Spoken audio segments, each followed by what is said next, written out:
IMF ने बिजली tariff में ₹1 यूनिट कमी की इजाजत दे दी। रिलीफ तमाम सार्फिन को कैप्टिव पावर प्लांट पर लेवी से हासिल रेवेन्यू से दिया जाएगा।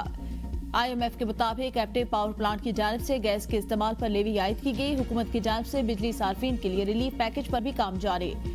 IMF के साथ वर्किंग मंजूरी से पैकेज का ऐलान किया जाएगा। बिजली की कीमत में ₹1 फी किलोवाट कमी से सार्फिन पर मजमूई तौर पर ₹100 अरब का बोझ पड़ेगा। जो सारिफ 500 यूनिट बिजली इस्तेमाल करता है उसके बिल में ₹500 कमी होगी।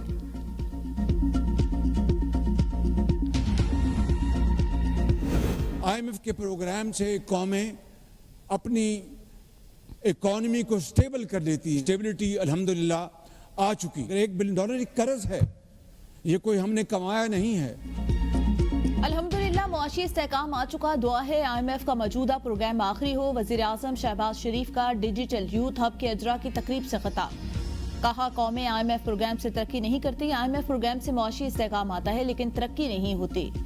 70 सालों में हमारे कर्जे बहुत बढ़ चुके हैं। हमने इस कर्ज की जिंदगी को वकार की जिंदगी में बदलना है। आखिरी हद तक कोशिश करूंगा मुल्क को कर्जों से निजात दिलाऊं। किसान, सनतकार और नौजवानों को मुआशी तौर पर मजबूत करना है। हमने मेहनत से इस मुल्क की तकदीर बदलनी है। नौजवानों को बाइज्जत रोजगार के हुसूल के काबिल बनाना है। नौजवानों पर सरमायाकारी करेंगे तो पाकिस्तान तरक्की करेगा। नौजवानों की तरबियत के लिए खरबों रुपए खर्च करेंगे। हुनरमंद नौजवान की बदौलत मुल्क का मुस्तकबिल शानदार बनाएंगे।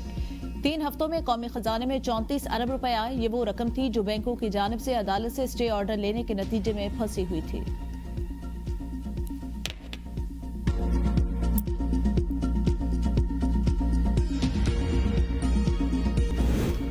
अदालती अहकामात के बावजूद बानी पीटीआई से मुलाकात नहीं कराई गई। आइन और कानून की धज्जियां उड़ाई गई। ओपोजिशन लीडर उमर अयूब की अडयाला जेल के बाहर पीटीआई रहनुमाओं के हमरा मीडिया से गुफ्तगू। कहा हमने 4 घंटे अडयाला जेल के बाहर इंतजार किया। मुतअद्दिद बार जेल इंतजामिया को आगाह किया। सुप्रिंटेंडेंट अडयाला जेल ने अदालत को मुलाकात की यकीन दहानी कराई थी। साहबजादा हामिद रजा ने कहा लार्जर बेंच के तीनों जजेस को मुबारकबाद देता हूँ। जिस तरह अडयाला जेल इंतजामिया ने फैसले की सरे बाजार बेतौकीरी की। उम्मीद है आप जजेस कुछ महसूस करेंगे। सेनेटर शिबली फराज ने कहा अदालती अहकामात की तौहीन की गई। अल्लामा राजा नासिर अब्बास ने कहा हमारा सामना जालिमों के साथ है। हम कभी नहीं हटेंगे, मैदान नहीं छोड़ेंगे। अवाम को इन चोरों डाकुओं पर एतमाद नहीं।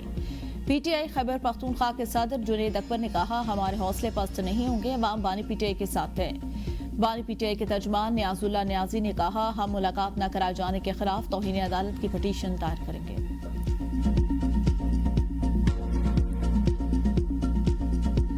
3 दफा पहले अटेम्प्ट कर चुके हैं और तीनों जो है वो अटेम्प्ट से पहले इसी किस्म के फिल्मी डायलॉग जो है बोले गए थे। लेकिन नतीजा क्या निकला? अफरा तफरी हुई। एक सारा जो अमन का नज़्म नस्क है वो सारा तितर बितर हुआ। तो ये सारे मसले मसाइल जो हैं अगर एक शख्स जो है उसकी ज़ात के लिए किए जा रहे हैं तो मैं समझता इससे बड़ी बदकिस्मती नहीं है। पीटीआई वाले 3 दफा एहतजाज की कोशिश कर चुके। फिल्मी डायलॉग बोले गए, नतीजा क्या निकला? वजीर दिफा ख्वाजा आसिफ की ABN न्यूज से खुसूसी गुफ्तगू। कहा अफरा तफरी हुई, अमन का निजाम नज़्म नस्क तितर बितर हुआ। ये सारे मसले मसाइल अगर एक शख्स की जात के लिए किए जा रहे हैं तो इससे बड़ी बदकिस्मती नहीं। ऑपरेशन बदर का इल्म नहीं। कौमी सलामती कमेटी में ऐसे किसी ऑपरेशन की बात नहीं हुई। पीटीआई क़यादत कहती है कौमी सलामती इजलास में ना जाना गलत फैसला था। तहरीक इंसाफ की तमाम शराइत बानी पीटीआई से मुतालिक होती हैं। पीपल्स पार्टी की 2 लीडरशिप की जान गई लेकिन उन्होंने मुल्क को नुकसान पहुंचाने की कभी बात नहीं की। 3 दफा के वजीर आजम नवाज शरीफ को 3 दफा इक़्तिदार से महरूम किया गया। बानी पीटीआई कोई आसमान से उतरा हुआ है। चोरी करप्शन के मुकदमे में सजा हुई। वो कहता है मैं प्रेस कॉन्फ्रेंस भी करूंगा और मुझे हर रोज लोग भी मिले। पाकिस्तान का अमन तरक्की किसी शख्स के ताबे कभी नहीं होगी। बानी पीटीआई कहता है ये हो जाए वो हो जाए। वो एक झूठा चोर है जिसने मलिक रियाज के साथ मिलकर क्या किया, तोशा खाना में क्या किया। गुजारिश ये है कि अगर इमरान खान साहब का नैरेटिव नहीं होगा तो फिर हम आप मेरे से इमरान खान साहब के बारे में कोई सवाल पूछेंगे तो मैं आपको फिर ये कहूँगा। अगर बानी पीटीआई के बारे में बात नहीं करनी तो क्या हमने झुंझुना बजाना है? फैसल चौधरी के ABN न्यूज के प्रोग्राम सवाल से आगे में गुफ्तगू। कहा अडयाला जेल की इंतजामिया ने अदालत के फैसले की तौहीन की। मुलाकात से रोकने का मकसद बानी पीटीआई का पैगाम रोकना है। हुकूमत ने बानी से मुलाकात पर पाबंदी किस कानून के तहत लगाई? बानी पीटीआई को उनके बच्चों से भी बात नहीं कराई जाती।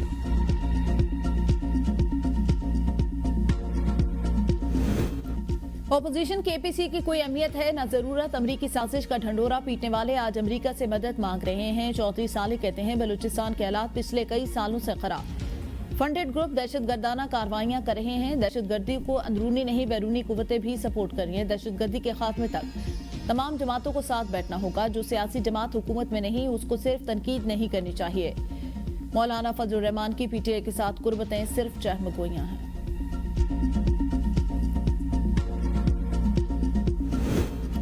तहरीक इंसाफ मुत्तहिद और यकजा है। सूबे या कौमी असम्बली सतह पर फॉरवर्ड ब्लॉक नहीं बन रहा। बैरिस्टर गौहर कहते हैं फॉरवर्ड ब्लॉक की बातें गैर जरूरी, गलत और हकायक के बरक्स हैं। पीटीआई जमहूरी पार्टी है जिसमें इख्तिलाफ राय होता है। इसका मतलब ये नहीं पार्टी में कोई फॉरवर्ड ब्लॉक है। इससे पहले भी पंजाब केपी कौमी असम्बली से मुतालिक फॉरवर्ड ब्लॉक की बेबुनियाद बातें हो रही हैं। पार्टी में हर वर्कर और उहदेदार को अपने इज़हार की मुकम्मल आज़ादी। किसी का कमेटी में होना ना होना ये पार्टी का अंदरूनी मामला है।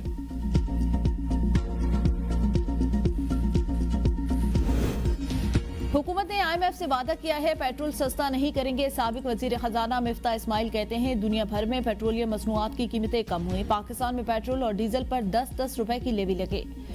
हुकूमत ने बिजली की कीमत कम करने के लिए कोई कदम नहीं उठाया।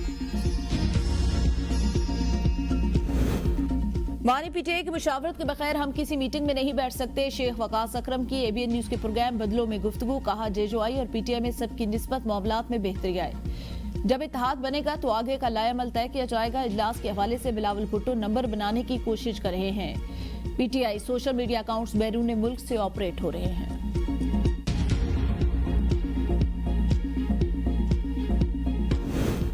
PTI intra party election case समाअत के लिए मुकर्रर। इलेक्शन कमीशन केस की समाअत 8 अप्रैल को करेगा। इलेक्शन कमीशन की जानिब से बैरिस्टर गौहर, रऊफ हसन, अकबर एस बाबर और दीगर को नोटिस जारी।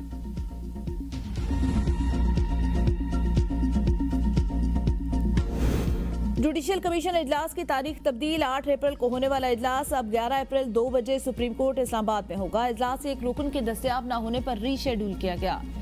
इजलास में लाहौर हाई कोर्ट से सुप्रीम कोर्ट में 2 जजेस तैनात करने पर गौर होगा।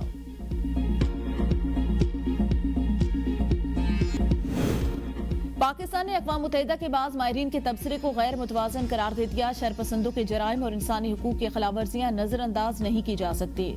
तर्जुमान दफ्तर खारजा शफकत अली खान की प्रेस ब्रीफिंग। कहा एहतजाज की आड़ में दहशतगर्दों के साथ मिली भगत साबित हो चुकी। रियासी इक़दामात को रोकने के लिए मुनज़्ज़म रुकावटें खड़ी की जा रही हैं। दहशतगर्दों की मदद के लिए सड़कों की बंदिश और दीगर तखरीबी सरगर्मियां नाकाबिले कबूल। जाफिर एक्सप्रेस ऑपरेशन में मारे गए 5 दहशतगर्दों की लाशें जबरदस्ती कब्जे में लेना शरपसंदों और दहशतगर्दों के गठजोड़ का सबूत।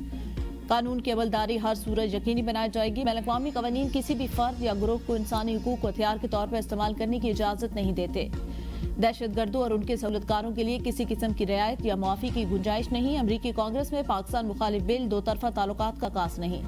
ये एक फर्द की जानिब से किया गया इक़दाम है। अमरीकी हुकूमत की राय नहीं, बिल मंजूरी से काबिल मुतअद्दिद कमेटियों में जाएगा। उम्मीद करते हैं अमरीकी अवान नुमाइंदगान में पाक अमरीका ताल्लुकात में बेहतरी के लिए इक़दाम किए जाएंगे।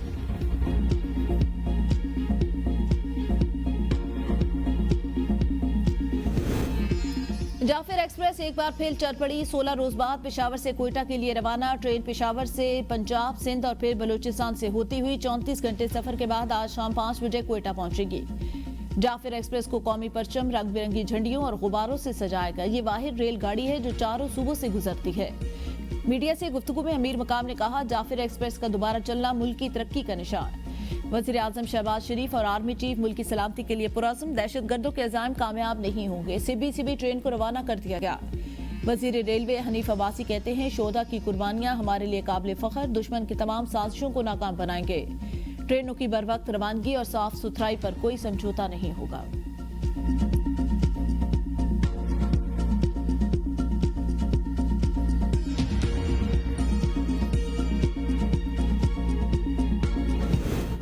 दहशतगर्दी बैनुल-अक़वामी मसला है। इससे निपटने के लिए आलमी बरादरी को मिलकर काम करना होगा। दहशतगर्दी के खिलाफ जंग के ज़मन में हमअजहती पॉलिसी तैयार की।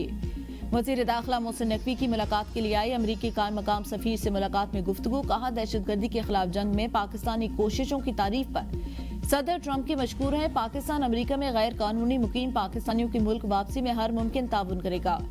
वजीर मुमलिकत तलाल चौधरी ने कहा, दहशतगर्दी के खिलाफ जंग में पाकिस्तान ने लाजवाल कुर्बानियां दी। अमेरिका के स्ट्रेटेजिक पार्टनर हैं। मुलाकात में रवां साल जून में काउंटर टेररिज्म डायलॉग कराने पर इत्तेफाक। कायम मकाम अमरीकी सफीर की इस्लामाबाद में जारी तरक्याती मंसूबों की तारीफ।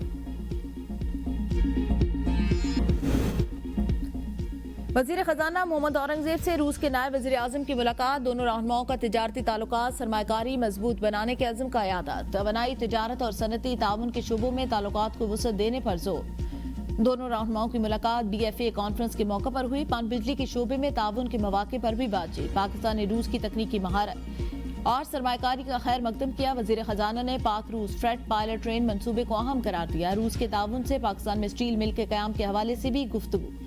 फिजिबिलिटी स्टडी और लागत के तखमीने का जायजा लिया गया।